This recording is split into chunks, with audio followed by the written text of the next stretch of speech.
पहाड़ों की गोद में बसा एक छोटा सा गांव था, जहां सुबह धुंध के साथ जागती थी और शाम ढलते ही सन्नाटा छा जाता था। उसी गांव में रहता था एक साधारण चरवाहा। नाम उसका कोई नहीं जानता था, क्योंकि लोग उसे बस गडेरिया कहकर बुलाते थे।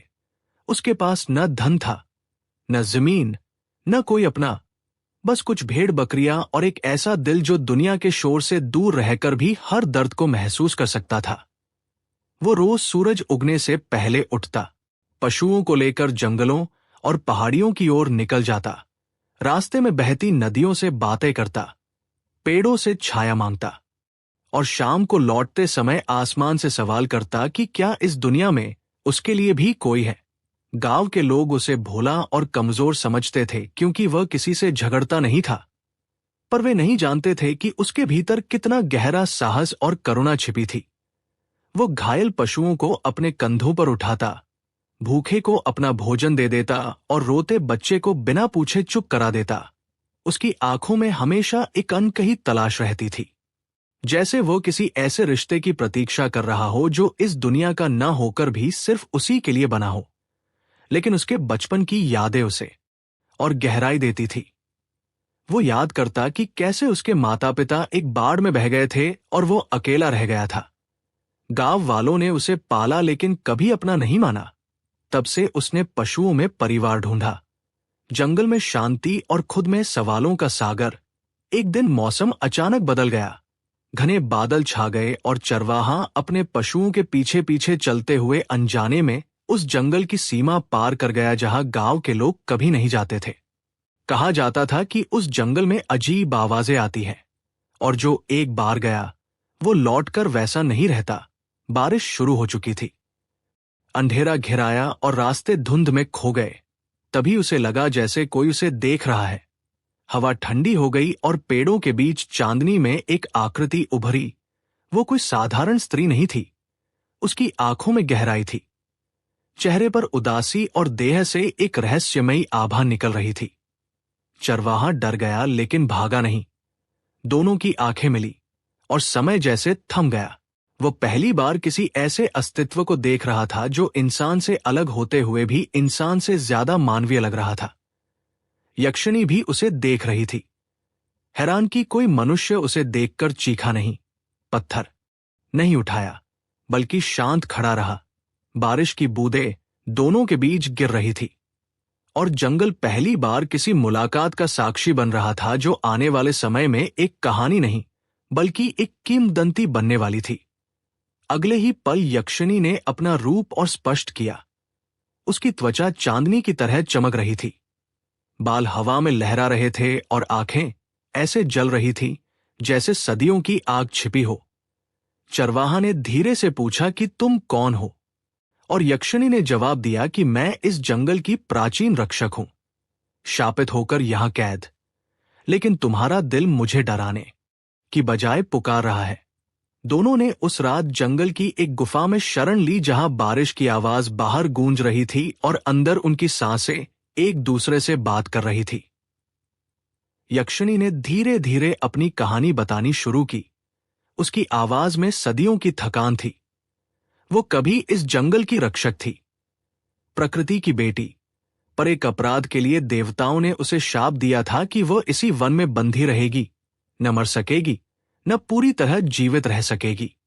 सदियों से वो अकेली थी। इंसानों की चीखें, डर और नफरत ही उसने देखी थी। हर कोई उसे राक्षसी समझकर भाग जाता था। उसने प्रेम तो दूर, किसी का स्नेह भी नहीं पाया था। रातें उसकी सबसे बड़ी सजा थी, जब चांद उसकी अमरता की याद दिलाता था। चरवाहा चुपचाप सुनता रहा। उसकी आंखों में डर नहीं, बल्कि दुख था।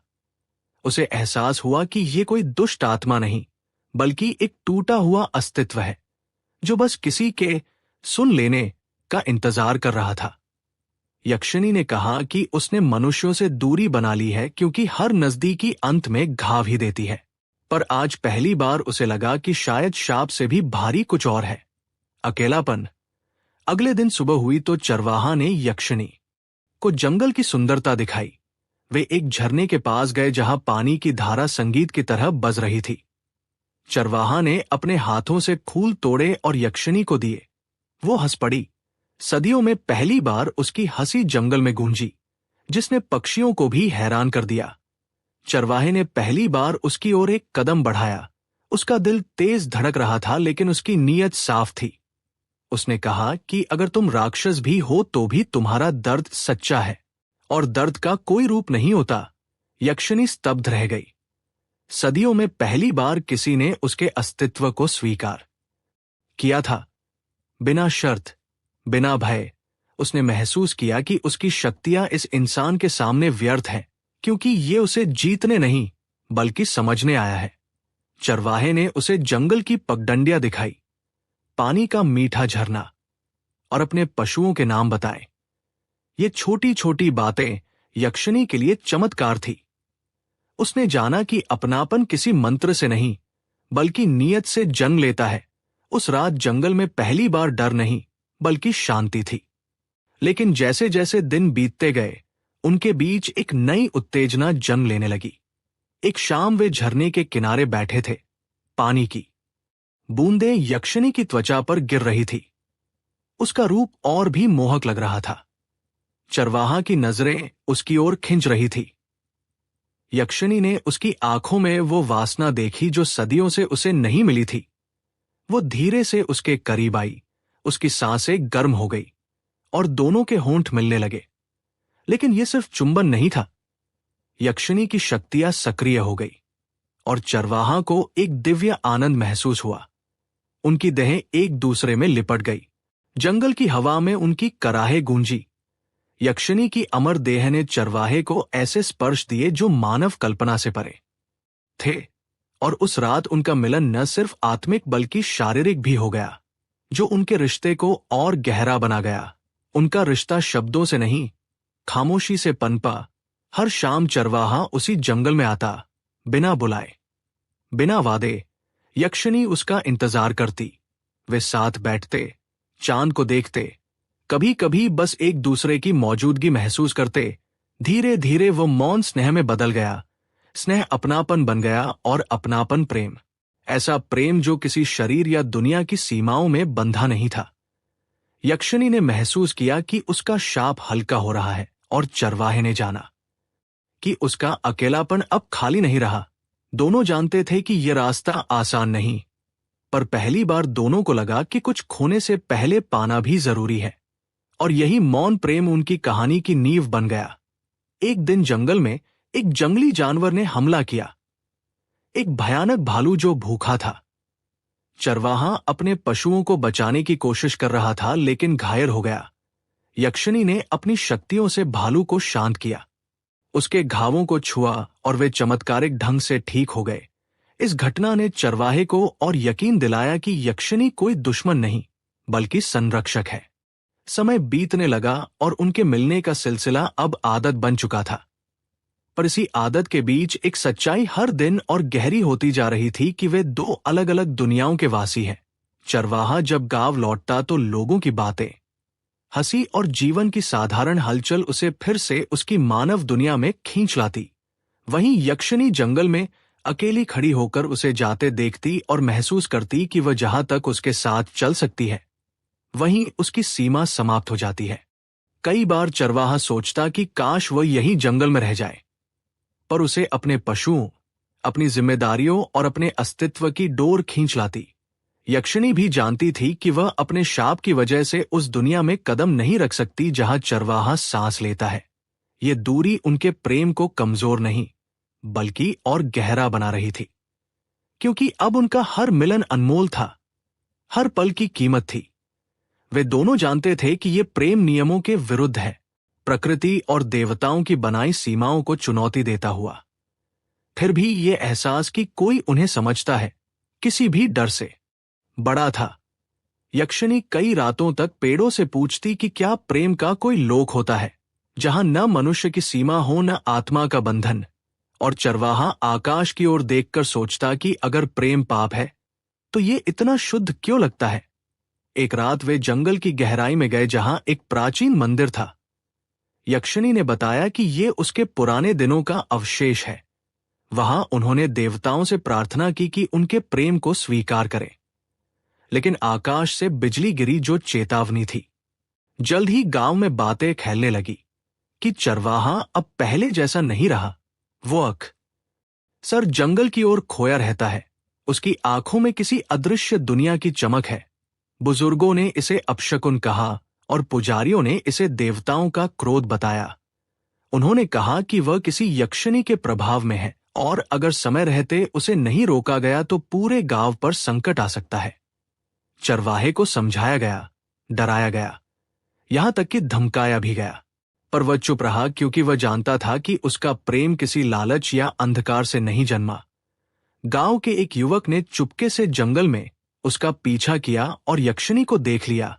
वो डर कर भागा और पूरे गांव को बता दिया, जिससे हंगामा मच गया। उसी समय देवताओं के लोक में भी हलचल मच गई, क्योंकि एक शापित यक्षिणी का हृदय बदल रहा था। प्रेम उसे उसकी नियति से दूर ले जा रहा था। देवताओं ने इसे व्यवस्था के विरुद्ध माना और चेतावनी दी कि अगर ये प्रेम आगे बढ़ा तो परिणाम विनाशकारी होंगे। देवलोक में एक सभा हुई जहां इंद्र ने कहा कि ये प्रेम ब्रह्मांड की संतुलन को बिगाड़ रहा है। यक्षिणी को संकेत मिलने लगे, उसकी शक्तियां अस्थिर होने लगी, जंगल में तूफान आने लगे। वह समझ गई कि ये प्रेम अब छुपा नहीं रह सकता। पर सबसे दर्दनाक ये था कि जिन नियमों को देवता न्याय कहते थे, वही दो सच्चे दिलों के बीच दीवार बन चुके थे। चरवाहा ने एक दिन गांव वालों का सामना किया। उसने कहा कि यक्षिणी कोई राक्षसी नहीं, बल्कि एक पीड़ित आत्मा है। लेकिन वे नहीं माने और उसे कैद करने की कोशिश की। लेकिन यक्षिणी ने दूर से अपनी शक्ति से उसे बचा लिया। एक रात यक्षिणी ने चरवाहे को बुलाया। उसकी आंखों में वही गहराई थी, लेकिन अब उसमें एक निर्णय भी था।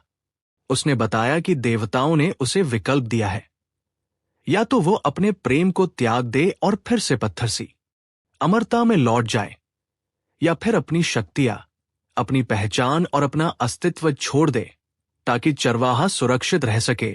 चरवाहा ये सुनकर टूट गया। उसने पहली बार महसूस किया कि प्रेम सिर्फ पाना नहीं, बल्कि खोने की हिम्मत भी मांगता है। यक्षिणी जानती थी कि अगर वह उसकी दुनिया में नहीं आ सकती, तो कम से कम उसे उस दुनिया में सुरक्षित छोड़ सकती है। उसने अपने शाप को तोड़ने के लिए स्वयं को समर्पित कर दिया। उस रात जंगल रोया, पेड़ झुके और हवा थम गई। यक्षिणी की आभा धीरे धीरे मिटने लगी और उसके साथ उसकी अमरता भी। वो मुस्कुराई क्योंकि पहली बार उसने प्रेम को किसी शाप से बड़ा पाया। लेकिन बिछड़ने से पहले उन्होंने एक आखिरी बार एक दूसरे को छुआ। उनकी आंखों में आंसू थे, लेकिन दिल में संतोष। सुबह होने से पहले यक्षिणी अदृश्य हो चुकी थी। जंगल वही था, पर अब खाली। चरवाहा उसे पुकारता रहा, पर केवल प्रतिध्वनि लौटी। उसे बताया गया कि यक्षिणी अब न आत्मा है, न देवी, बल्कि प्रेम की कीमत बन चुकी है। चरवाहा टूट गया। उसका जीवन अब पशुओं और पगडंडियों तक सीमित नहीं रहा, बल्कि यादों में जीने लगा। हर जगह उसे यक्षिणी की उपस्थिति महसूस होती। हवा में उसकी खुशबू, चांद में उसका साया। ये बिछड़न उसका सबसे बड़ा बलिदान थी। पर वह जानता था कि ये त्याग व्यर्थ नहीं गया, क्योंकि उसने प्रेम को स्वार्थ से मुक्त कर दिया था। गांव में धीरे धीरे बदलाव आया।